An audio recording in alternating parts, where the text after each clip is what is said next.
Alors j'espère que vous nous entendez bien. Vous pouvez nous mettre un petit message sur le chat. Ah ben je vois que oui. Pour nous dire si vous entendez correctement. Super. Alors on va attendre quelques minutes, le temps que tout le monde, enfin tous les gens qui étaient inscrits se connectent, pour être sûr que personne rate le début.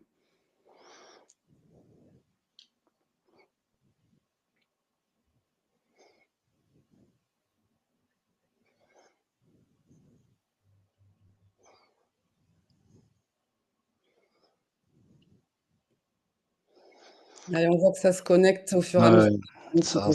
ça monte de petit à Ouais. petit. Et oui, il fait chaud effectivement.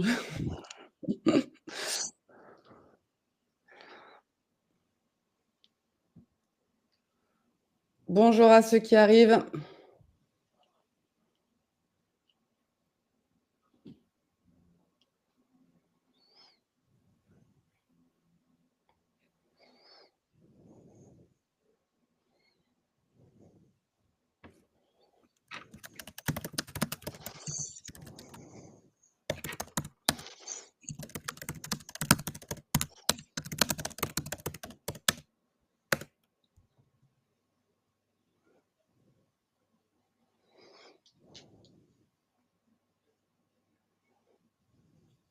Et on va se laisser encore quelques petites minutes. On voit que la jauge continue de monter.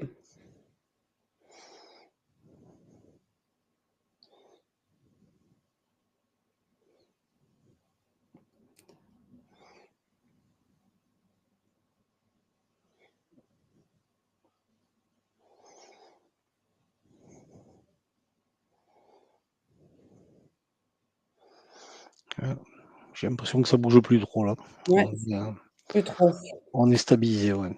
Allez, on va attaquer le temps de se présenter. Les retardataires arriveront. Donc, pour ma part, je suis Séverine Ragu, donc je suis directrice territoriale pour l'ADI. Et j'ai le plaisir aujourd'hui de co-animer ce webinaire avec Hervé, que je vais laisser se présenter.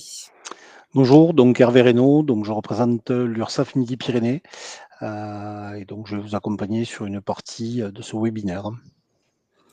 Et donc, l'objectif du webinaire aujourd'hui, ça va être donc de vous informer sur notre offre respective, enfin, offre de services respective, donc à l'ADI et à l'URSSAF. Donc, notre offre de service qui est spécifiquement pensée pour les micro-entrepreneurs. À noter que tout ce qu'on va vous présenter aujourd'hui, donc le support et l'enregistrement du webinaire, vous seront transmis demain dans la journée par mail. Si vous avez des questions, vous pouvez les poser dans le chat. On y répondra peut-être pas au fil de l'eau, ça risque d'être compliqué, mais on essaiera de prendre des petits temps, soit pendant l'animation, soit à la fin pour vous répondre. Et on disait peut-être éviter des questions trop personnelles ou sur des cas très particuliers. Vous aurez nos coordonnées ensuite pour pouvoir nous contacter, peut-être pour des questions plus personnelles.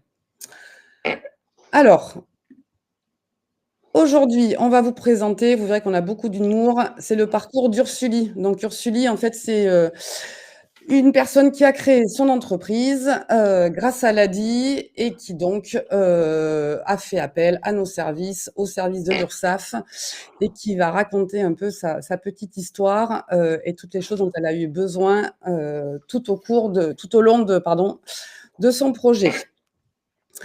Alors, on va commencer par l'ADI. Donc l'ADI, on est une association, donc on existe depuis 35 ans. Et la mission de l'ADI, c'est de promouvoir l'entrepreneuriat, d'une part, et c'est d'aider en fait toutes les personnes qui le souhaitent à créer leur entreprise ou à développer leur entreprise, parce qu'on s'adresse autant aux porteurs de projets qu'aux entrepreneurs qui sont déjà installés. Donc vous verrez que l'ADI, en fait, on est une association qui est nationale, donc on a une présence partout en France. Et en Occitanie, on a à minima une agence par département, et après on a tout un réseau de permanence pour pouvoir recevoir les personnes le plus en proximité possible. Donc vous verrez, quand on vous enverra le document avec le petit QR code, vous pouvez trouver l'agence ou la permanence qui est la plus proche de chez vous. Donc à l'ADI, on a 3 missions, conseiller et financer, accompagner les porteurs de projets et plaider. Alors sur Le plaidoyer, je vais dire, en fait, c'est qu'on a aujourd'hui, au niveau national, on promeut vraiment le droit à l'initiative économique et on participe, à toutes les actions qu'il peut avoir de défense des entrepreneurs. Notamment, on a beaucoup œuvré pour le statut de la micro-entreprise. On a beaucoup œuvré dernièrement avec les autres réseaux, sur les questions d'abaissement des seuils pour la TVA. Donc on a vraiment cette mission-là, mais ce qui peut vous intéresser directement aujourd'hui, c'est effectivement la partie conseil, financement, accompagnement. Donc on est là pour financer toutes les personnes qui souhaitent devenir entrepreneurs, mais qui sont empêchées. Et ce qu'on considère comme empêchées, c'est surtout et prioritairement les personnes qui n'ont pas accès au crédit bancaire, pour diverses raisons qu'on pourra voir par la suite. Mais on est bien là donc pour aider les entrepreneurs ou les porteurs de projets à démarrer et avoir les solutions financières pour démarrer au mieux. Tout au long de la vie de l'entrepreneur, on a également des services d'accompagnement dont on parlera un petit peu plus tard pour vous aider avant, pendant et après la création de l'entreprise pour assurer un développement le plus pérenne possible. Alors, on vous a mis un petit exemple d'Ursuli. En fait, Ursuli qui a démarré une activité de food truck et qui avait besoin de 7 000 €. Donc Ursuli, on voit, elle avait de l'expérience en cuisine, du réseau, elle avait sa sœur qui était prête à se porter garant pour elle. Elle avait un besoin de 7 000 €. Vous pouvez voir qu'on lui a proposé, un microcrédit, un prêt à taux zéro. Elle avait, elle, de son côté, un petit peu d'apport et vous pouvez voir ensuite que le petit montage financier qu'on avait pu lui proposer à l'époque en fonction de ses besoins, avec des mensualités qui tournaient à 192 € par mois. Ursuli qui a été également accompagnée, donc on a tout un réseau de bénévoles pour, accompagner les porteurs de projets et les entrepreneurs que nous finançons, pour les aider tout au long de la vie de leur entreprise, pour les aider, voilà, sur différents aspects. On en reparlera un petit peu après et avec vraiment un accompagnement qui est ultra personnalisé. Voilà, donc sur la demande de microcrédit à l'ADI, l'accès, il est assez simple, hein, et donc c'est un peu à la différence d'une banque qu'on vous a mis ces exemples-là, parce que l'ADI n'exige pas d'apport personnel. Souvent les banques demandent, 20 d'apport, pour pouvoir financer les projets, donc c'est pas nécessaire à l'ADI. On ne prend pas de prise de garantie, donc sur le matériel, on peut financer tous les statuts juridiques, même si on a une prépondérance de micro-entreprises dans les personnes qu'on finance, mais tous les statuts juridiques sont éligibles. On a également, vraiment une palette assez large de secteurs d'activité qu'on a financés, qui fait qu'on a de l'expertise à peu près sur tous les secteurs, que ce soit dans le bâtiment, le commerce, l'artisanat. Et ensuite, on peut financer tout type de besoins. Et ça, c'est hyper intéressant à retenir parce que souvent, les banques aiment bien financer de l'investissement. Et elle a dit, il est tout à fait possible de venir se faire financer uniquement du stock ou de la trésorerie, voilà, si c'est le besoin, le plus prégnant pour démarrer ou pour se développer. Et enfin, quelque chose qui est important aussi, c'est qu'on peut financer des personnes donc qui ont un fichage à la Banque de France. Il suffit de nous en parler et on fait le point avec vous sur ce fichage et les conséquences que ça peut avoir, mais en tout cas, c'est absolument pas rédhibitoire pour faire une demande de financement. Et donc, pour vous montrer, de façon assez globale, l'offre financière et non financière qu'on peut vous proposer.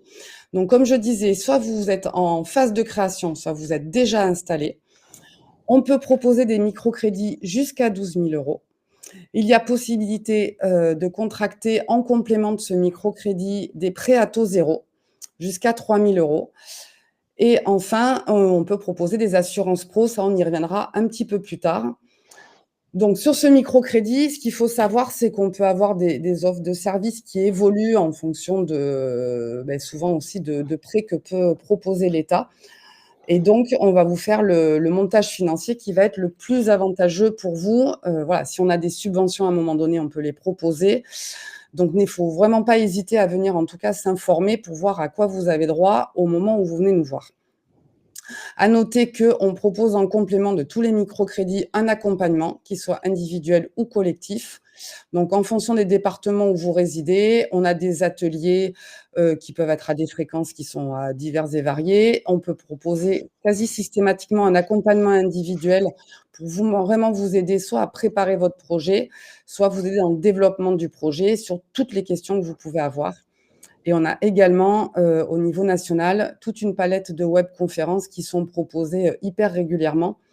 Je le redis un petit peu à la fin, mais du coup, sur le site de l'ADI, vous avez accès à toute cette information-là.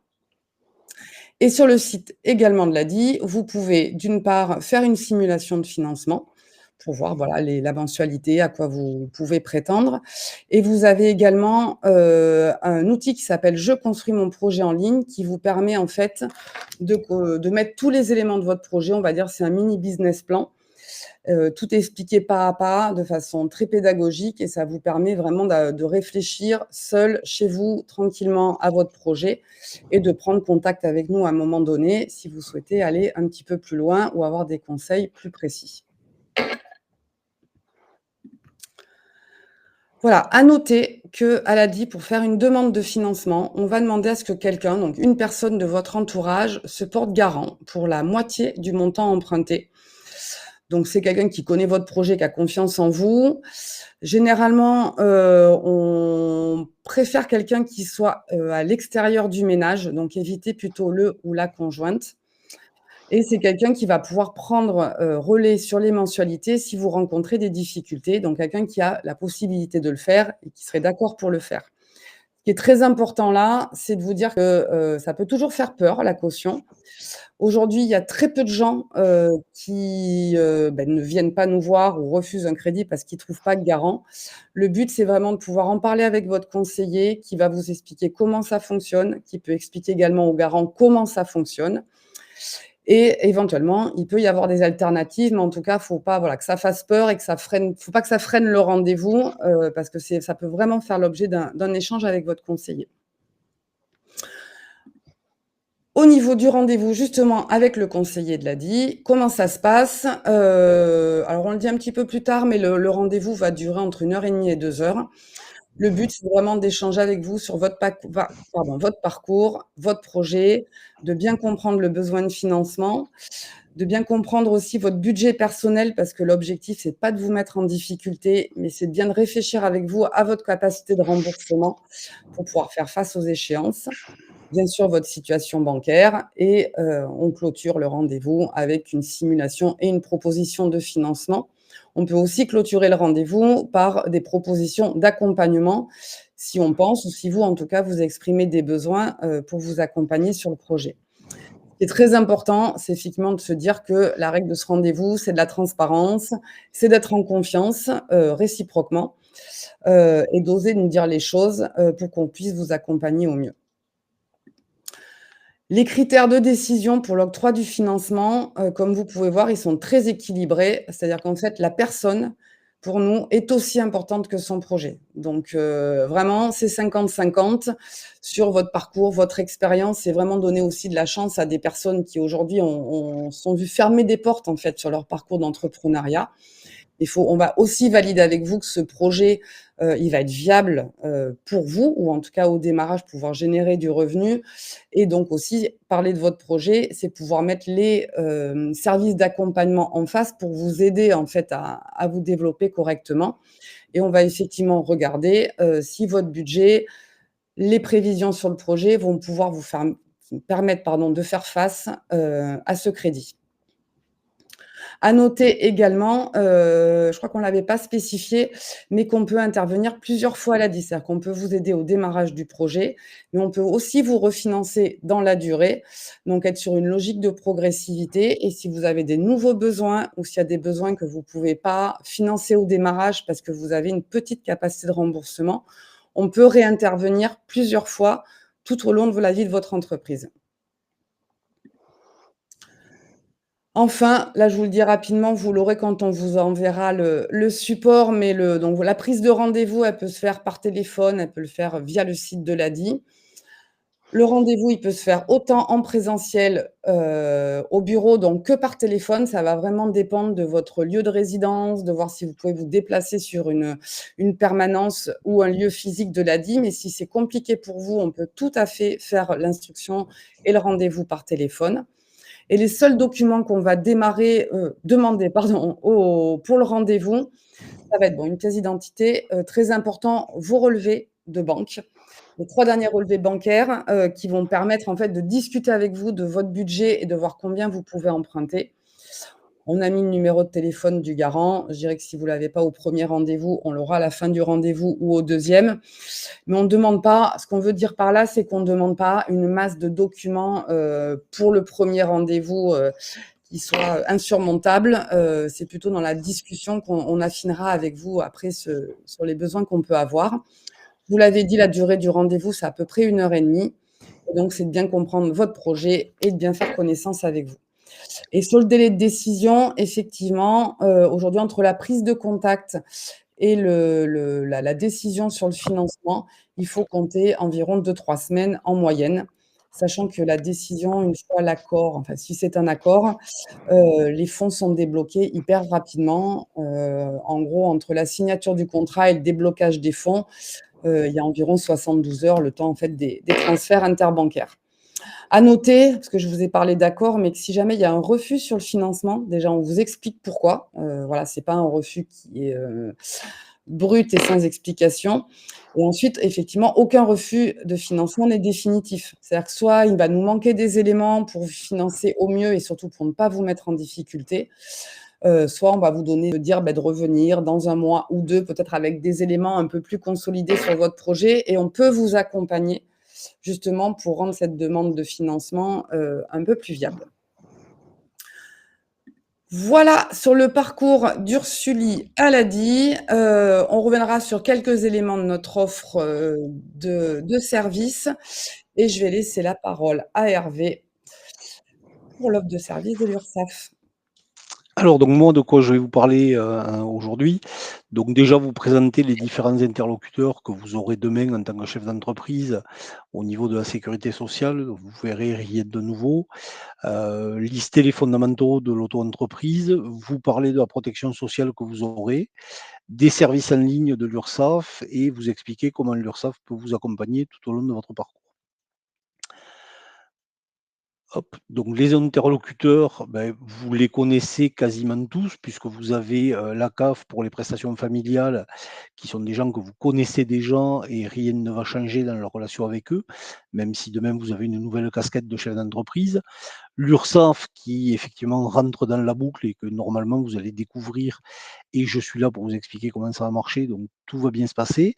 L'assurance maladie, donc avec Amélie.fr, là aussi des gens que vous connaissez, avec qui vous avez l'habitude d'échanger, donc même si on a quelques règles de fonctionnement qui vont être différentes, pas de grosses révolutions à leur niveau.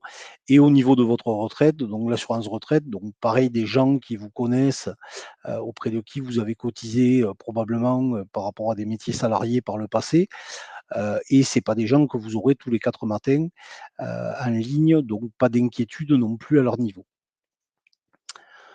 Au niveau de l'Urssaf, rapidement, pour vous expliquer à quoi on sert, donc le rôle de l'Urssaf, notre premier rôle, c'est d'assurer le financement, de la protection sociale, et donc on collecte en fait les cotisations qu'on redistribue, auprès de nos partenaires, donc CPAM, CAF et cetera, pour leur permettre d'assurer leur financement au quotidien.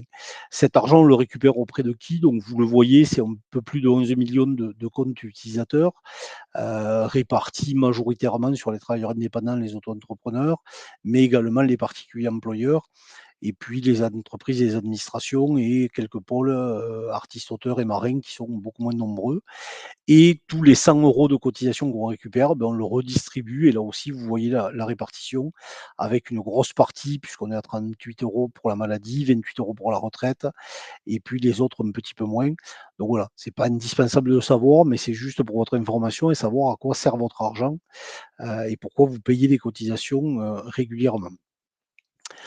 Donc sur l'auto-entreprise, 1re règle, il va falloir la déclarer. Donc quand vous allez vouloir vous installer, depuis le 1er janvier 2023, cette déclaration se fait sur le site de l'INPI, qu'on appelle le guichet unique et donc c'est l'INPI qui va, traiter votre demande. Donc vous allez déposer votre demande sur le portail e-procédures et ensuite l'INPI va la traiter donc en partenariat avec l'INSEE qui va attribuer, votre futur numéro SIRET, mais également avec les valideurs que sont les chambres des métiers, les chambres de commerce, notamment qui vont s'assurer que vous avez bien le diplôme pour, exercer l'activité que vous souhaitez valider et une fois que votre dossier aura fait la boucle entière, l'INPI informera les organismes destinataires, dont l'URSSAF, mais également la CPAM, les impôts et cetera, en disant: «Beh, monsieur Dupont vient de créer son entreprise et voilà les éléments de l'entreprise». Donc petit point, sachez qu'il peut y avoir des pertes d'informations, même si c'est automatisé. Donc si vous n'avez pas de nouvelles, je dirais dans le mois qui suit, le retour de l'INPI vous disant que votre entreprise existe bien et qu'elle a été validée, n'hésitez pas à revenir vers l'URSSAF par téléphone ou par mail en nous disant: «Je ne comprends pas, j'ai créé mon entreprise, j'ai pas eu de nouvelles de chez vous. Est-ce que tout va bien? Est-ce que c'est du retard lié à nous, par rapport à un délai de traitement? Ou est-ce que tout simplement vous n'avez pas reçu l'information de l'INPI?» Donc ayez ce réflexe, ça évitera de laisser passer le temps et après d'être dans des situations un peu plus compliquées.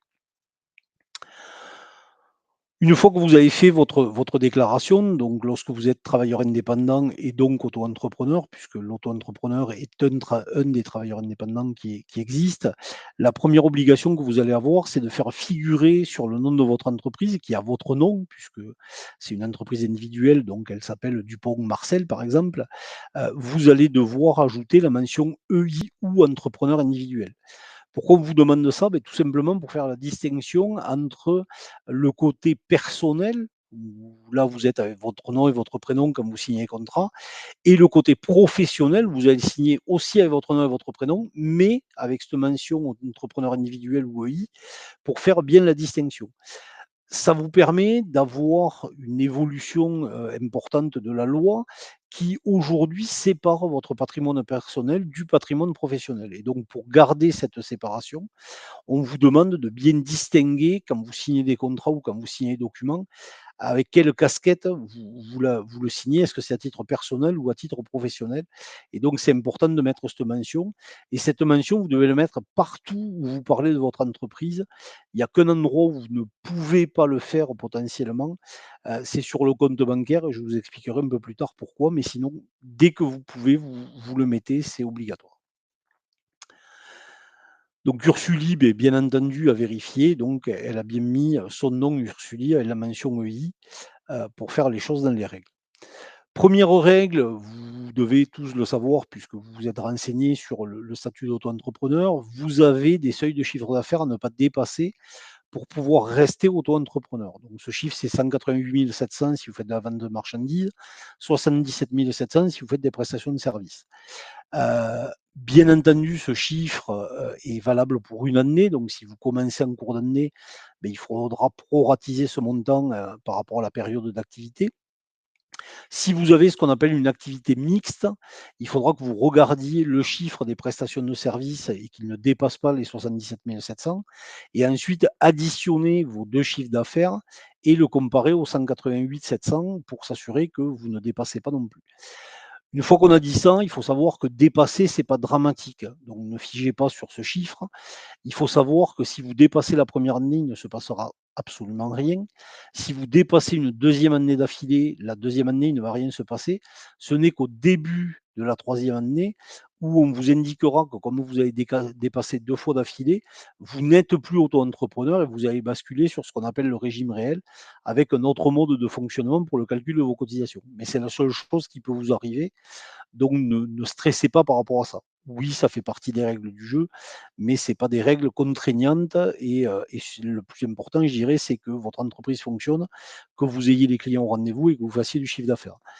Si vous devez changer, beh, vous changerez et c'est pas la fin du monde. Autre chiffre, important, c'est celui de la TVA. Vous êtes par définition en franchise de TVA, donc vous n'appliquez pas la TVA, sur vos factures, vous ne récupérez pas la TVA sur vos achats. Cette franchise va rester là aussi à condition de ne pas dépasser un certain chiffre d'affaires. Donc pour la vente de marchandises, le chiffre d'affaires à ne pas dépasser, c'est 85 000 avec une tolérance jusqu'à 93 500. Pour les prestations de services, on est sur un chiffre d'affaires de 37 500 avec là aussi une tolérance de 10 de plus qui nous amène à 41 250. Concrètement, comment ça va se passer? Vous avez lancé votre entreprise en 2025, donc au 1er janvier, on va prendre les années pleines pour faire simple, et vous arrivez à la fin de l'année, vous avez fait 90 000 € de vente de marchandises. Très bien, ça veut juste dire qu'à partir du 1er janvier 2026, votre entreprise, comme elle a dépassé le seuil de 85 000, mais qu'elle n'a pas dépassé la tolérance, elle devra, à partir du 1er janvier 2026, mettre de la TVA et donc elle va sortir de cette franchise et elle mettra de la TVA à partir de 2026. Par contre, si en cours d'année, vous venez à dépasser les 93 500 ou les 41 250 si vous faites de la prestation de service, attention, les règles du jeu sont un peu différentes. C'est-à-dire que vous allez devoir mettre de la TVA à partir du premier jour du mois où vous allez dépasser. Donc c'est un peu technique, il faut surtout faire attention à ça. Parce que ça veut dire que si vous n'anticipez pas votre potentiel dépassement, du seuil et de la tolérance, vous risquez de vous retrouver en fin d'année avec les impôts qui vont vous réclamer de la TVA que vous n'avez jamais collectée. Donc ça peut être extrêmement dangereux, donc soyez vigilants à ça, par rapport à cette TVA. Brièvement, vous l'avez entendu dans l'actualité, il était question que ces chiffres changent et tombent à 25 000. Pour être tout à fait transparent avec vous, aujourd'hui, le projet est annulé, donc il n'y a rien dans les tiroirs. Il y a malgré tout des négociations en cours. Est-ce que ça va revenir en 2026? On n'en sait rien, mais il y a des discussions autour de la table avec les différents acteurs. Donc pour l'instant, la règle, c'est celle que je vous donne. Et on verra sur l'avenir, en fonction des annonces et des discussions qui seront faites pour le futur. Pour ceux qui sont dans le bâtiment principalement, sachez que vous avez un système qui existe qui s'appelle les débours. Les débours, ça va vous éviter d'avoir un chiffre d'affaires qui va augmenter trop rapidement.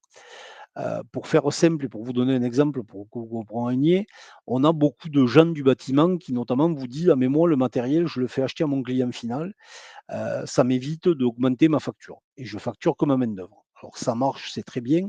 Ça a juste un défaut, c'est que si vous avez un client qui est aussi bricoleur que moi, il y a de grandes chances que le matériel que j'achète ne soit pas le bon et que le jour où vous veniez pour le poser, ça ne marche pas. Donc ça peut être contraignant. Ben, tout simplement, les débours, ça vous permet d'aller faire vous les achats. Vous allez auprès de votre fournisseur habituel, vous demandez une facture, mais cette facture, vous allez la demander non pas à votre nom, mais au nom de votre client final. Donc imaginons qu'il y ait 500 € de facture, vous allez payer ces 500 € de facture et quand vous aurez fait votre chantier et que vous facturerez votre client, beh, vous mettrez une ligne main-d'œuvre 1 000 € et débours 500 €. Donc au centime près, la somme que vous avez engagée pour acheter le matériel au nom de votre client et votre client va vous rembourser vos 1 500 €. Sauf que quand vous ferez votre déclaration à l'URSSAF et aux impôts, vous ne déclarerez que les 1 000 €. Les 500 € de débours, c'est juste une avance qui est remboursée. Vous ne la déclarez pas, donc vous ne payez pas de cotisation dessus et vous n'avez pas un chiffre d'affaires qui monte très rapidement. Alors c'est surtout vrai pour les plombiers, par exemple, qui posent souvent des clims ou des cumulus qui valent relativement cher. Beh, souvent, ils ont plus de marchandises, que de main-d'œuvre et donc ça peut leur faire monter leurs chiffres très rapidement et souvent en plus sur des produits où ils n'ont pas des marges extraordinaires. Donc voilà, il faut savoir que ça existe et que c'est un outil qu'on peut utiliser. Donc en fonction de vos cas, beh, vous vous poserez la question de savoir si c'est utile pour vous ou pas. Donc petit rappel au niveau d'Ursuli, donc les formalités, je vous rappelle, donc c'est sur le site de l'INPI et uniquement sur le site de l'INPI et vous avez, je vous le disais, l'obligation d'ouvrir un compte bancaire dédié à l'activité professionnelle. Ce compte bancaire, ça peut être soit un compte personnel, c'est-à-dire le même que ce que vous avez aujourd'hui mais que vous allez ouvrir dans une autre banque ou dans la même banque, mais qui va vous servir pour l'activité professionnelle. Et dans ce cas-là, vous ne pourrez pas mettre cette mention EI ou entrepreneur individuel puisque c'est un compte personnel. Par contre, si vous ouvrez un compte pro, sur votre compte pro, ben là, effectivement, vous pourrez mettre cette mention d'entrepreneur individuel ou EI dont je vous ai parlé précédemment. Donc ça, c'est vous qui ferez le choix par rapport à ça. Au niveau des obligations que vous allez également avoir, si vous avez des clients particuliers, vous avez une obligation de leur proposer l'accès à un médiateur à la consommation. Un médiateur à la consommation, c'est quoi? Ben, tout simplement, lorsque vous avez un litige avec un client, encore une fois, un particulier, pas une entreprise, la règle, c'est première étape, on en discute et on essaie de se mettre d'accord. Et si on n'arrive pas à se mettre d'accord, la deuxième étape, c'était les tribunaux. Sauf que les tribunaux en France sont chargés et ne savent plus quoi faire des affaires qui leur arrivent. Donc le gouvernement, en janvier 2016, a mis en place ce médiateur qui va intervenir entre la négociation à l'amiable et le tribunal pour lui rendre un avis basé sur la loi et sur l'analyse des dossiers que vous allez présenter, et va rendre un avis. Alors cet avis, vous le suivez ou vous ne le suivez pas, mais ça peut éviter d'avoir à finir devant les tribunaux. Et de toute façon, avant de saisir le tribunal, cette étape de médiation sera obligatoire. Et donc, vous devez choisir votre médiateur. Donc, vous avez un lien pour choisir le médiateur. Donc, c'est Médiation Conso, c'est sur le site de l'économie du gouvernement français, où vous trouverez la liste des médiateurs. Vous choisissez le médiateur et vous allez ensuite passer un contrat avec lui. Alors, soit c'est un contrat avec un abonnement de 25 à 50 euros à l'année, soit c'est un paiement à l'acte de médiation, c'est-à-dire que vous ne payez rien dans un premier temps, mais vous paierez un petit peu plus s'il est sollicité par vos clients. Et vous devez bien entendu informer tous vos clients de la possibilité de saisir cette personne en communiquant ses coordonnées pour qu'on puisse prendre contact avec lui. Donc soit sur vos conditions générales de vente, soit sur vos contrats, soit par un affichage à la caisse ou dans votre local pour qu'ils aient cette information. Au niveau des cotisations que vous allez payer, donc vous avez ici les taux. Donc vous voyez, c'est en fonction de l'activité que vous allez avoir. Donc si vous faites de l'achat ou de la revente de marchandises, vous allez avoir un taux à 12,3. Tout ce qui est prestations de services commerciales ou artisanales, vous êtes à 21,20. Les autres prestations de services BNC, vous êtes à 24,6. Les professions libérales réglementées à 23,2. Et les locations de meublés tourisme classé, vous êtes à 6%. Sur ces taux, vous allez également payer en plus la contribution à la formation professionnelle qui va vous permettre de financer dans le futur des formations que vous pourriez avoir besoin en tant que chef d'entreprise, donc que ce soit des formations pour de la comptabilité, pour apprendre à mieux gérer votre entreprise, ça peut être pour administrer un site web, mais ça peut être aussi des formations techniques sur des machines que vous devez acheter pour votre activité pro et pour lesquelles, pour savoir s'en servir, vous avez des formations. Donc il y a tout un panel de formations et en fonction, vous allez pouvoir demander à l'OPCO qui va gérer ces fonds de vous financer vos formations. Vous avez également, si vous êtes artisan et commerçant, une taxe pour les frais de chambre consulaire, donc qui permet aux chambres consulaires de fonctionner. Donc je ne liste pas tous les taux, vous les avez à l'écran, vous regarderez. C'est pas des gros taux, mais ça, plus ça, plus ça fait toujours un petit peu plus. Important, vous ne la payez pas la première année et vous ne la payez pas si vous avez un chiffre d'affaires qui est inférieur à 5 000 €. Vous avez également une option qui est possible, qui est l'option pour le prélèvement libératoire de l'impôt sur le revenu. Donc le versement libératoire de l'impôt sur le revenu, c'est une option qui est proposée aux auto-entrepreneurs pour vous faciliter la vie.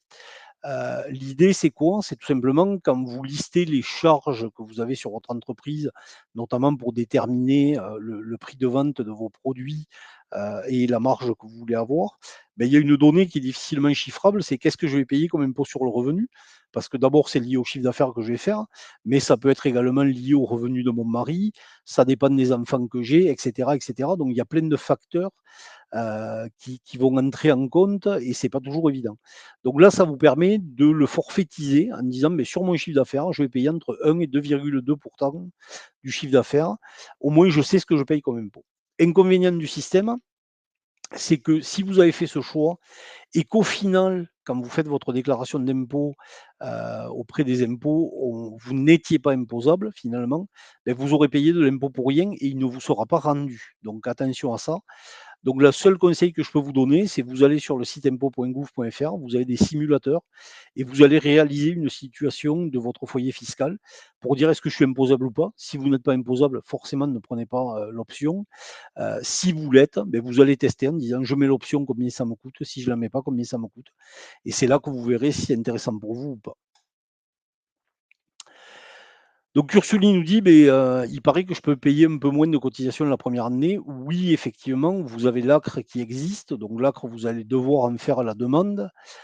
Donc c'est sur le site de l'URSSAF. Vous allez nous envoyer cette demande et on va traiter votre demande. Donc si vous répondez à un certain nombre de critères, on vous attribuera l'ACRE. L'ACRE a pour effet de diviser par 2 le montant des cotisations que vous allez payer. Alors, on a l'habitude de dire que c'est 1 an, c'est pas réellement vrai. La vraie règle, c'est le trimestre en cours plus 3 trimestres. Donc si vous créez au 1er janvier, trimestre en cours, c'est janvier, février, mars, donc plus les 3 trimestres, vous avez bien 1 an entier. Si par contre vous créez au 30 mars, vous aurez le 30 et le 31 mars plus 9 mois. Donc vous aurez que 9 mois d'acre. Donc attention aux dates de création de début d'activité. Essayez de prendre 1er janvier, 1er avril, 1er juillet et 1er octobre de façon à bénéficier au maximum de l'acre. Donc l'acre va diviser par 2 le montant, c'est ce que je vous disais, donc c'est le tableau que vous avez ici. Je ne reliste pas, vous êtes capable de faire une division par 2 sans aucun problème. Donc pour faire l'acre, vous allez utiliser soit la messagerie de votre compte, si vous avez déjà votre compte en ligne qui est créé, et vous allez faire nouveau message et nous envoyer la demande d'acre. Soit vous avez la possibilité directement sur le site auto-entrepreneur sans être connecté, sans avoir créé votre compte. Si vous descendez sur la première page, vous verrez, il y a une rubrique qui s'appelle Comment faire pour, et vous avez un petit pavé demander l'acre. C'est là que vous récupérez le formulaire et vous avez également un lien pour nous l'envoyer directement. Et ensuite, une fois que ça vous a été accordé, vous pourrez récupérer l'attestation donc sur votre compte dans la rubrique Mes documents, mes attestations. On a vu comment on devenait auto-entrepreneur, mais ce dispositif, on peut aussi en sortir. Donc la première règle, c'est vous qui nous dites: «Je ne veux plus être auto-entrepreneur, je veux basculer sur le régime réel parce que mon entreprise a évolué et aujourd'hui le régime d'auto-entrepreneur n'est pas le plus adapté». Donc ça, sachez que vous pourrez le faire au 1er janvier de chaque année. Donc il faut s'y prendre, grosso modo entre décembre et janvier pour nous faire la demande. Vous changerez également si vous avez dépassé les seuils de chiffre d'affaires, ce que je vous ai expliqué. Donc, si pendant 2 années consécutives, vous avez dépassé, c'est nous qui, la 3e année, allons vous changer. Vous sortirez également du dispositif si pendant 24 mois, vous déclarez 0 de chiffre d'affaires. Là, on va estimer que votre compte ne sert à rien, donc on va le fermer, on va vous radier. Et ensuite, si vous arrêtez votre activité, bien entendu, vous ne serez plus auto-entrepreneur. Séverine, je te redonne la Oui. main. Alors peut-être avant de passer sur cette slide-là, en plus, je vous ai présenté un petit peu tout à l'heure les dispositifs d'accompagnement de l'ADI, donc vous avez l'information là sur les thématiques. Peut-être répondre à quelques questions, Hervé, si tu es d'accord? Je Oui, les ai oui, je notées. t'écoute, dis-moi. Question de: est-il possible d'utiliser un nom commercial pour signer professionnellement? Alors, professionnellement, votre entreprise, elle est connue par votre nom à vous. Ensuite, commercialement, vous pouvez mettre effectivement un nom commercial pour vous appeler, mais au niveau de l'URSSAF, nous, on vous connaîtra toujours avec votre nom à vous. Au niveau des impôts, on vous connaîtra avec votre nom à vous. Donc, votre nom doit figurer sur tous vos documents, même si vous le mettez en tout petit au fond de la page et que vous avez mis en gros, j'en sais rien, coupe-tige coiffure ou ce que vous voulez pour mettre en avant votre entreprise. Ça, il n'y a pas de problème. Mais officiellement, le nom de l'entreprise, c'est votre nom à vous, plus la mention EI ou entrepreneur individuel. Alors une autre petite question, est-ce qu'on peut modifier son activité sur l'INPI, en supprimer une et en rajouter une autre? Oui. Oui, oui, bien entendu, vous pouvez faire des ajouts, des modifications, vous faites ce que vous voulez, du moment que vous le déclarez à l'INPI, il n'y a pas de souci par rapport à ça. Alors ensuite, il y a une question, mais quelqu'un a répondu dans le chat, c'était: «Est-ce que les frais de débours possibles sur repas et hôtel lors des déplacements?» Mais effectivement, c'est plutôt des frais, professionnels, donc je pense pas que ça puisse être en débours, mais Hervé, c'est toi le connaisseur. Non, non, non, non, non, C'est non. pas possible, on est bien d'accord. Une question: est-ce que c'est obligé d'avoir un médiateur? Oui, enfin, si on a des clients particuliers, oui. Si on ne travaille qu'avec des professionnels, non. OK, une petite question sur la différence entre BIC et BNC. Alors BIC, c'est, tout ce qu'on appelle activité artisanale et commerciale. Donc on va assimiler ça aux activités plutôt manuelles. Donc vous avez le maçon, la coiffeuse qui vous coupe les cheveux et cetera. BNC, on est plus sur ce qu'on affilie, on a tendance à dire, rapprocher ça des activités plutôt intellectuelles. Donc vous êtes plus sur du conseil, sur de la formation, sur, les psychologues, voilà, ce genre d'activité. Parfait, on avait plusieurs questions là-dessus, donc je pense que ça répond. Ensuite, il y a quelque chose d'un peu plus, attendez, je relis. Quelqu'un qui est à la fois en prestation de service et propriétaire d'un meublé de tourisme au micro-BIC, comment cela s'articule entre les 2 pour les cotisations et les plafonds de l'activité pro? Alors il a plusieurs lignes chez nous qui vont s'afficher, donc il renseignera son chiffre d'affaires en fonction de l'activité qu'il a.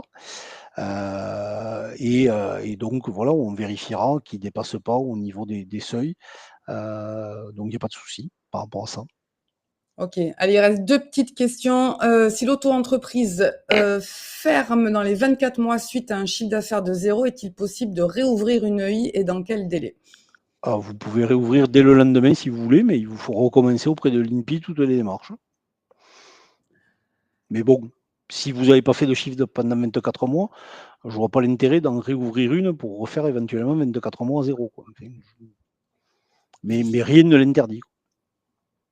Alors, dernière question, est-ce qu'on peut annuler l'option du prélèvement libératoire sur l'impôt en cours d'exercice? Alors vous avez, donc ce choix, vous allez le faire au moment de la création à l'INPI, donc vous allez le mettre au démarrage. Il faut savoir que dans les 90 jours suivant votre début d'activité, vous pouvez effectivement changer d'avis.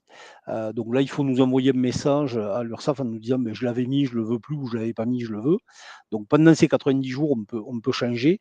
Passé ce délai-là, vous êtes engagé pour l'année en cours, et si vous voulez le changer pour l'année suivante, il faut nous le signaler avant le 30 septembre. Très bien. Allez, une dernière. Concernant l'ACRE, la première année, je ne l'ai pas demandé. Est-ce que je dois attendre 3 ans avant de la redemander? Non, l'ACRE, c'est pour les créateurs, donc on la demande à la création. Si vous avez oublié de le faire, je suis désolé pour vous, mais vous ne pourrez plus la demander, puisque vous n'êtes plus créateur. Parfait, merci Hervé. Très bien. Si on a d'autres questions, on répondra au fil de l'eau. Donc juste, je reprends la main, mais j'en avais parlé un petit peu en préambule, mais effectivement, donc il y a de l'accompagnement par l'URSSAF, mais il y a également de l'accompagnement par l'ADI. J'essaye de faire le lien là, c'est expliqué. On a effectivement beaucoup d'ateliers sur tout ce qui est démarche commerciale, gestion de la micro, marketing digital. Je relie un petit peu avec la gestion de la micro parce que là, tout ce qui vous est expliqué par l'URSSAF, on essaye, nous, dans les ateliers, de redélivrer aux personnes, en fait, tous ces fondamentaux-là, justement, sur l'ACRE, les choses auxquelles il faut penser au démarrage. Sur certains départements, on peut avoir des petites permanences administratives pour vous aider, par exemple, à ouvrir votre compte sur l'INPI, à ouvrir votre compte URSSAF. Donc là, vous pouvez vous rapprocher de l'ADI pour voir les services qui existent localement en fonction de là où vous habitez. Et ensuite, mais je vous l'ai dit tout à l'heure, sur le site de l'ADI, donc un certain nombre de webconférences nationales et certaines qui peuvent revenir en fait sur les éléments qu'on vous a présentés là, parce qu'on essaye en fait de façon très régulière d'informer les entrepreneurs sur leurs droits. Et je te Allez, repasse la parole, Hervé, sur la donc protection je sociale. reprends la main sur la protection sociale. Donc effectivement, je vous ai expliqué que vous allez payer les cotisations en fonction de votre chiffre d'affaires. Ces cotisations, elles vont servir à quoi? Donc tout simplement, vous avez au niveau des prestations familiales, donc qui sont versées par la CAF, vous allez avoir droit à la prime à la naissance ou à l'adoption, à l'allocation de base, au complément de libre choix de mode de garde. Donc ça, c'est pour les personnes qui ont des enfants à garder en crèche ou avec des assistantes maternelles, le RSA, la prime d'activité ou l'APL pour le logement. Donc des choses que vous connaissez, qui existent, pour lesquelles vous allez cotiser, et c'est une partie des cotisations que vous allez verser va aller à la CAF pour vous donner ces droits. Donc vous avez tous ces droits qui existent. Au niveau de l'assurance maladie, là aussi, vous avez des droits. Donc vous avez le régime de base qui vous est proposé, sur lequel vous allez retrouver les remboursements maladie, maternité. Vous avez également accès à une complémentaire santé solidaire, donc qui est l'équivalent d'une mutuelle, qui peut vous être proposée gratuitement ou au maximum avec 1 € par jour et par personne, pour les personnes qui ont une difficulté, qui ont des revenus très faibles. Ça vous permet de garder quand même une couverture maladie optimale, et pouvoir vous soigner même si vous avez des difficultés financières. Vous aurez les indemnités pour, les arrêts de travail et les indemnités journalières maladie. Pareil pour la maternité, la paternité, l'adoption. Si vous regardez bien, il n'y a qu'une chose qui disparaît, c'est les accidents du travail. Pourquoi? Parce que vous êtes votre propre patron, donc c'est compliqué de s'auto-déclarer un accident du travail. Donc vous serez couvert via la maladie, mais pas par l'accident du travail. Toutefois, sachez qu'il y a une option qui existe à l'assurance maladie. Si vous avez vraiment un métier, que vous dites: «J'ai vraiment un risque d'accident du travail du fait de mon activité», vous pouvez souscrire une assurance complémentaire auprès de l'assurance maladie. Donc ça, il faudra le voir avec eux. Au niveau des droits, donc on vous les a mis à titre d'information, mais sachez que c'est les taux de remboursement que vous avez en tant qu'auto-entrepreneur sont exactement les mêmes que ceux d'un salarié. Donc rien de neuf. On vous les a mis à titre d'information, mais je ne rentre pas dans le détail. Séverine, je te rends la main Je sur les reprends la complémentaires main. santé. Oui, effectivement. Alors pour tout ce qui concerne la santé et je dirais en complément, de ce que propose l'URSSAF, ou éventuellement si jamais il y a des choses sur lesquelles vous n'êtes pas éligible, donc, elle a dit on a un partenariat avec Via Santé, donc AG2R, pour la complémentaire santé. Donc là, vous pouvez alors via l'ADI demander un devis sur les différentes offres qu'ils ont. Non, je ne vais pas rentrer dans le détail là.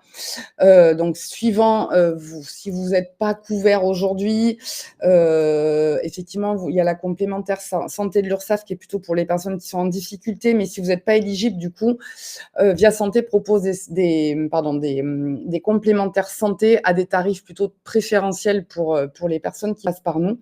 Donc vous pouvez très bien vous renseigner auprès de nous, sur ce qu'ils proposent et ils vous feront un devis gratuitement. Je te repasse la main parce que je pense que moi, c'est après. OK. Au niveau de l'assurance maladie, donc je vous disais, vous allez également cotiser, avoir des droits.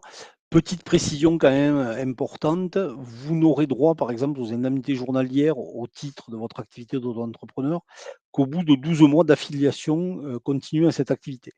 Donc pas de panique si vous tombez malade la première année, c'est votre ancienne activité qui va continuer à vous couvrir, mais c'est important de le savoir puisqu'il y a un décalage d'un an dans le temps.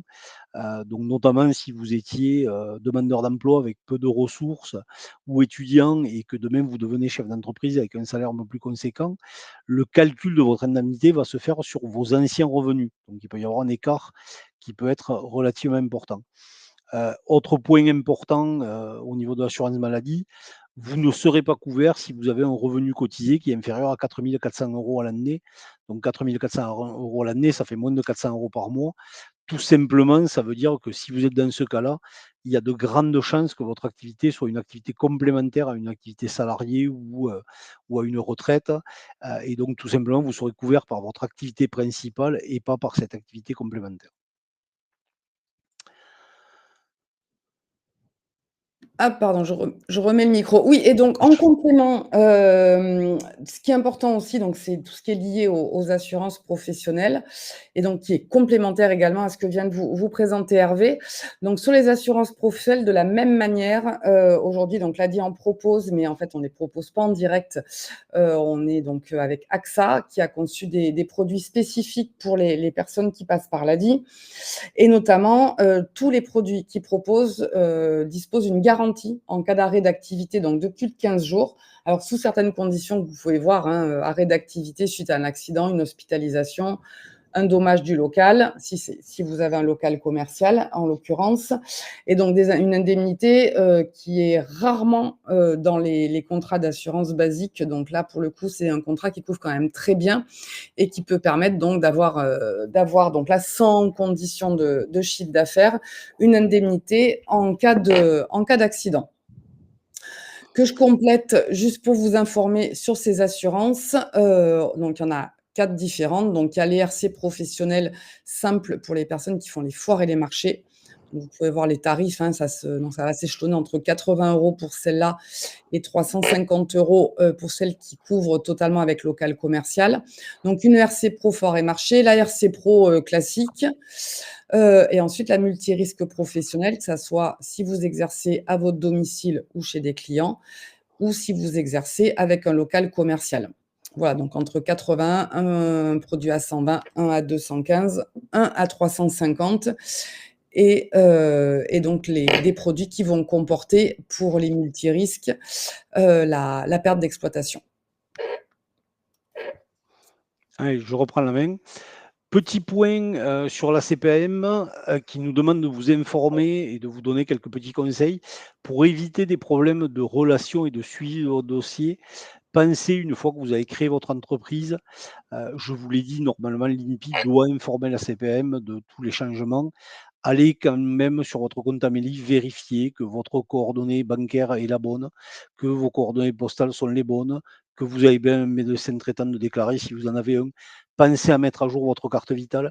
C'est des petits points qui ne peuvent pas être très bêtes, mais c'est souvent les problèmes que l'on rencontre et qui ralentissent les remboursements. Donc, petit conseil pour gagner du temps sur la suite et ça vous facilitera la vie. Dernier point, donc vous parlez également de la retraite. Sachez qu'en tant qu'auto-entrepreneur, vous cotisez sur la retraite. Donc pour la retraite de base, vous cumulez des trimestres de retraite. Et pour la retraite complémentaire obligatoire, vous allez cumuler un certain nombre de points.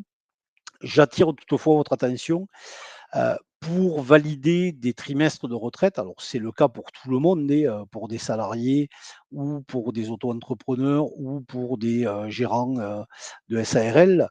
La règle est la même, c'est à partir d'un certain nombre de cotisations que vous allez déclencher les seuils. On vous a mis ici un petit tableau, alors c'est les chiffres de l'an dernier, donc qui sont légèrement augmentés cette année, mais ça vous donne quand même un ordre d'idée. Par exemple, pour quelqu'un qui ferait de la prestation de service, vous allez donc en BIC. Pour valider un trimestre de retraite, il vous faut au moins avoir fait 3 495 € de chiffre d'affaires. Sinon, vous ne le validerez rien. Donc, attention aux personnes qui ont des chiffres d'affaires très bas. Vous pouvez vous retrouver à travailler des fois pendant 1 an ou 2 avec un petit chiffre d'affaires qui ne se lance pas. Le jour où vous allez prétendre à la retraite, on risque de vous dire qu'il vous manque des trimestres, donc ne soyez pas surpris. Ça fait partie des règles du jeu en auto-entrepreneur. Vous pouvez vous retrouver un peu bloqué par rapport à ça. Séverine, au niveau de Oui. l'ADI. Alors, en complément des bons plans de l'URSSAF sur la retraite, donc c'était vous faire un petit focus sur les bons plans qu'on va proposer à l'ADI, alors aussi avec des partenaires, hein, parce que c'est pas porté par nous directement, mais des partenaires, en fait, donc on appelle ça des bons plans parce qu'ils nous ont conçu des offres financières donc qui sont vraiment avantageuses pour les personnes qui passent via l'ADI. Donc ça va être des bons plans qui vont être liés à la gestion de l'activité au quotidien. Alors autant le compte pro avec Conto et Shine, assurer l'activité, tout ce qui est gestion de la comptabilité. Donc là, il y a des tarifs qui sont négociés. Il y a également des tarifs négociés sur tout ce qui est la communication, donc création de site, tout ce qui est flocage publicitaire et également sur de la formation à la communication avec Google Atelier Numérique notamment qui fait énormément de choses. Et donc là, vraiment avec un catalogue très, très large de formations. Vous avez également tout ce qui est pour l'équipement, donc équipement informatique, les terminals de paiement, et cetera. Donc pareil, des tarifs négociés. Et enfin, des tarifs sur la question du véhicule, donc avec Cities pour l'autopartage, pour la location de véhicules et pour l'entretien du véhicule. Donc tous ces bons plans-là sont complètement disponibles pour les clients de l'ADI. Et voilà, et donc là, vous les avez sur notre site, vous pouvez en parler à votre conseiller. Donc c'est des choses, enfin vraiment, il faut pouvoir en profiter parce que les offres sont plutôt avantageuses. Allez, je continue et donc je vous parle donc des. Il y a quelques Oui, petites questions. Est-ce qu'on fait un tout petit minuscule pour toi, Hervé? Il y a quelques alors, questions, je pense que ça peut être si intéressant. tu veux, alors j'en ai vu passer quelques-unes, Ouais, notamment sur les choses à savoir lorsqu'on est en double activité tout à salarié ou fait, auto-entrepreneur. tout à fait. Sachez que vous allez payer 2 fois des cotisations et on vous en remercie. En tant que salarié et en tant qu'auto-entrepreneur, mais vous serez également remboursé si vous êtes malade en tant que salarié et en tant qu'auto-entrepreneur. Donc voilà, donc vous payez 2 fois, mais vous êtes remboursé 2 fois. Aurélie qui demande quels sont les seuils de chiffre d'affaires pour bénéficier de l'assurance maladie. Il n'y en a pas. À partir du moment où vous rentrez dans le système, vous faites partie de la couverture et vous avez une couverture qui existe. Je suis en invalidité type 2, ça ne change rien. Non, ça ne change rien. Pour la retraite, j'ai répondu. Dégué. Il y a des questions sur le CPF. Alors, le CPF est-il toujours utilisable une fois qu'on a créé? Alors, oui, oui, le CPF, oui, vous appartient, même lorsque vous êtes devenu chef d'entreprise, vos droits, vous ne les perdez pas. Donc ça, il n'y a pas de souci par rapport à ça. Est-ce qu'il y a une durée pour réaliser le CA pour avoir un trimestre complet? Alors non, nous on raisonne en chiffre d'affaires annuel. Donc que vous l'ayez fait, sur 2 mois ou sur 12 mois, peu importe, c'est le total de l'année qui va déterminer, les seuils de et le calcul des trimestres au niveau de la retraite. Donc du coup, ça répond à la question suivante. L'adhésion pour l'ADI, je réponds: «Il n'y a pas d'adhésion, il n'y a pas d'adhésion pour profiter des services de l'ADI». Certains services sont ouverts, à toutes les personnes qui le souhaitent, et sont gratuits. Il y a quelques services comme les bons plans qui sont réservés à ce qu'on appelle nos clients, c'est-à-dire des personnes qui ont contracté un microcrédit chez nous. Alors j'ai une question de Durand qui est très intéressante qui dit: «J'ai vu un pourcentage de cotisation chômage, pouvez-nous bénéficier du chômage?» Alors il faut savoir que oui, vous pouvez bénéficier du chômage. Maintenant je vais être très clair et je ne vais pas vous faire rêver. Il y a tellement de conditions que, pour vous donner un exemple concret, depuis 5 ans que ça existe, dans le Tarn, ils ont eu 2 dossiers. Voilà, je vous parle du Tarn parce que je suis basé dans le Tarn, donc vous voyez que c'est pas, la panacée. Ce qui est important de savoir, c'est qu'avant, ça n'existait pas. Aujourd'hui, ça existe éventuellement dans certains cas, très précis, mais ce qui est intéressant à savoir, c'est que vous ne payez aucune cotisation chômage. C'est uniquement l'État qui finance ça. Donc ça ne vous coûte pas plus cher, mais vous avez un petit droit potentiel supplémentaire. Donc ça peut toujours être intéressant, mais voilà, les cas sont restrictifs. Pour la mutuelle, j'en ai une en tant que salarié, en faut-il? Non, non, vous gardez la même. Alors vérifiez juste au niveau de votre mutuelle si elle prend bien les 2, parce qu'on a eu quelques surprises où des fois dans les, petits astérix, de l'annexe B12 de votre mutuelle, il est marqué «sauf si». Donc faites attention à ça. Vous ne vous retrouvez pas bloqué au dernier moment parce que c'est pas au moment où vous êtes à l'hôpital qu'il faut se poser la question. Comment sait-on à quel point on cotise? C'est nous qui vous le dirons, vous inquiétez pas, on vous enverra le document avec les infos le concernant. Ensuite, petite question sur l'accompagnement proposé par l'ADI, est-il compatible avec d'autres accompagnements? Alors totalement, je dirais, compatible et même complémentaire. En fait, alors le but n'est pas de se faire accompagner par, plusieurs structures en même temps pour vous dire les mêmes choses, mais plutôt de regarder si en fonction de choses sur lesquelles, vous n'avez pas des réponses d'un côté ou certains ateliers qui n'existent pas au sein de la CMA ou de Cap Emploi, vous pouvez tout à fait venir à l'ADI, ce n'est pas interdit. Allez, je reprends. Donc petite info, importante, vous devez faire des déclarations, donc soit mensuellement, soit trimestriellement en fonction de ce que vous aurez choisi, même si vous avez fait à zéro. Donc même si vous déclarez à zéro, vous devez déclarer. Ne pas déclarer, c'est passible de 58 € de pénalité. Donc pour pas avoir payé zéro, c'est quand même dommage. Petit conseil également qu'on vous donne, si vous êtes inscrit à France Travail et que vous savez que vous allez percevoir l'ARE de France Travail, choisissez des déclarations mensuelles, ça vous simplifiera la vie. Donc la déclaration, vous allez faire donc soit sur le site auto-entrepreneur.urssaf.fr, soit sur l'application mobile qui s'appelle Auto-entrepreneur Urssaf. Vous avez exactement les mêmes fonctionnalités sur les 2 et les codes d'accès sont exactement les mêmes. Au niveau du paiement, vous avez plusieurs possibilités. Nous, on vous conseille le télépaiement. Tout simplement, il vous suffit de rentrer votre RIB la première fois et ensuite au dernier jour de l'échéance, nous, on viendra prélever sur votre compte. Donc c'est facile et ça ne vous pénalise pas en termes de trésorerie, alors que par carte bancaire notamment, si vous le faites, si vous payez le lundi, le mercredi, l'argent sera sorti du compte. Donc ça peut vous pénaliser en termes de trésorerie et très exceptionnellement, vous pouvez faire des virements à l'Urssaf, mais on le limite de plus en plus. Sur votre compte, donc pour faire vos déclarations, vous verrez sur ce qu'on appelle le tableau de bord, vous avez des blocs. Là, en l'occurrence, c'est le bloc déclaré et payé, dans lequel vous allez trouver notamment mes échéances en cours et mes échéances à régulariser. Et vous voyez que vous avez à côté de mes échéances en cours un petit rond rouge. Chaque fois que vous avez ce petit rond rouge, quel qu'il soit, c'est pour vous dire que vous avez quelque chose à faire à cet endroit-là. Et donc voilà, vous savez les déclarations que vous avez à faire en temps et en heure. Vous avez également une messagerie. Là, on n'a rien inventé, message reçu, message envoyé, nouveau message. Pour les nouveaux messages, vous avez plusieurs motifs. Donc, on vous demande pour quelle raison vous nous écrivez. Ça nous permet juste de ventiler en fonction des services et savoir à qui on doit envoyer le message. Vous avez également d'autres rubriques, donc mes documents, où vous retrouvez tout l'historique de vos déclarations, vous allez retrouver vos attestations de vigilance, d'affiliation, d'ACRE, etc.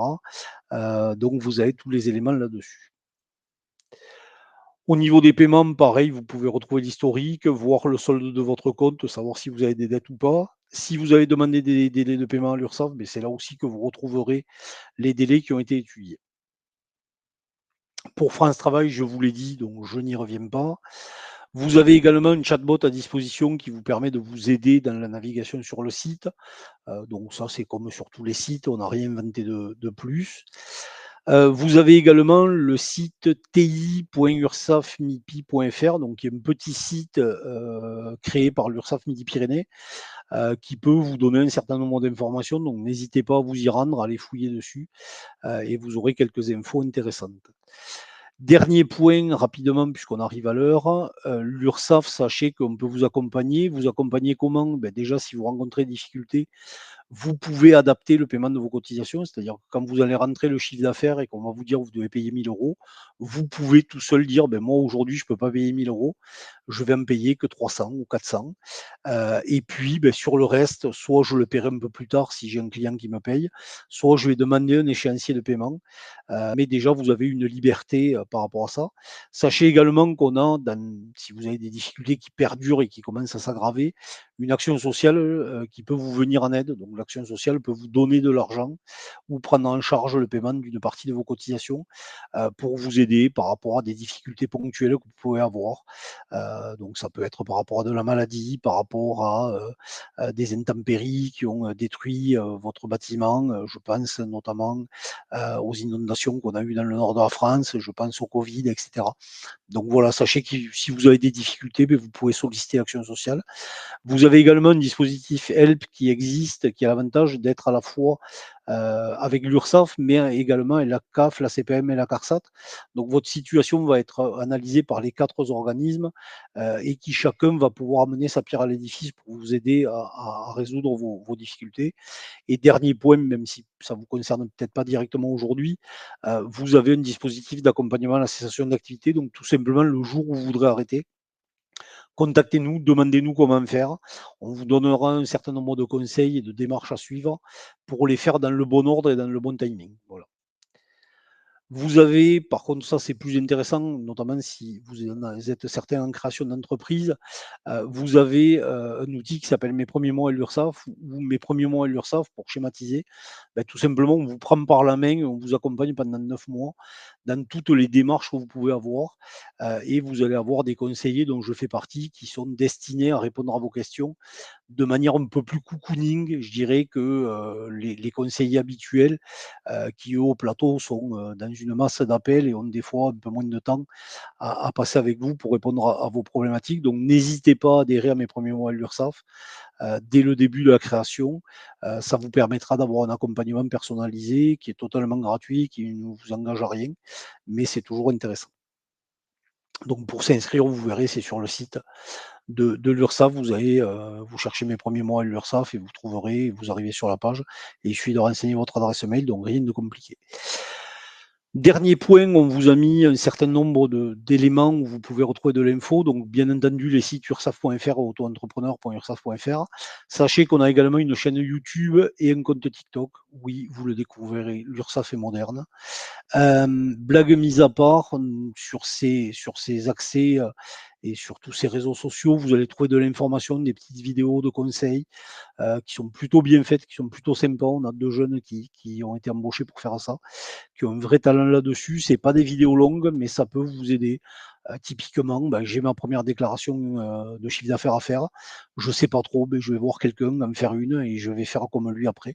Donc ça peut être rassurant. Sur LinkedIn, vous allez plus trouver des événements auxquels on participe. Donc je pense par exemple aux rencontres ADI sur lesquelles on communique, où vous allez pouvoir nous rencontrer, mais je pense à des rencontres avec France Travail, je pense au Salon de TAF, etc. Voilà pour moi. Ouais, il y a quelques questions, Hervé, il y en a 2-3 qui, je pense, sont importantes. Moi, juste pour, on a remis, en fait, pareil, la possibilité pour nous contacter par mail avec notre numéro cristal. Vous pouvez aussi venir directement dans nos agences au début du support. Vous avez un petit QR code qui permet de voir quelle est l'agence la plus proche de chez vous. N'hésitez pas, même si vous voulez peut-être pas tout de suite un financement ou si vous n'avez pas besoin, de venir vous renseigner, vous informer et profiter de nos services. J'en profite, comme tu parlais, Hervé, d'événements. Pour ceux qui habitent en Haute-Garonne et près de Colomiers, on sera d'ailleurs avec Hervé la semaine prochaine, mardi prochain, toute la journée à la Maison citoyenne d'Anjaca pour informer, répondre aux questions. Il y a des ateliers.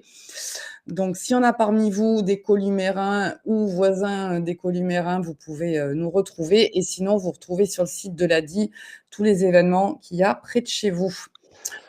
J'ai quelques petites questions, Hervé, sur Dis-moi. les dernières. Alors, si la déclaration se fait trimestriellement, est-ce possible de modifier en déclaration mensuelle avant la fin de l'année? Et si oui, comment?